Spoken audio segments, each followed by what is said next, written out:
Vacuum pump connected to emergency liquid trap.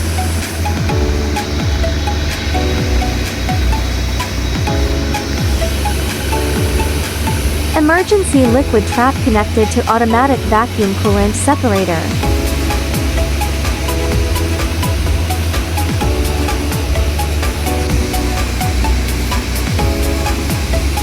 Automatic vacuum coolant separator connected to PRO-50100 vacuum clamping cable.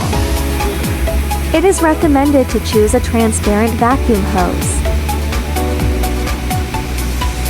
Turn the switch 30 degrees counterclockwise from the off position.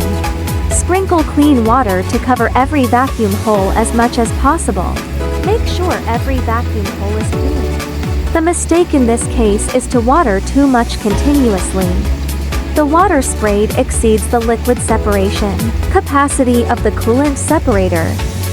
Should pause for 20 seconds before continuing watering.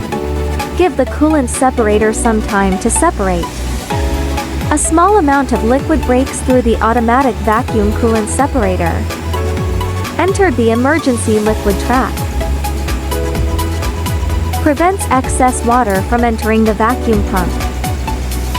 This requires special attention during cleaning.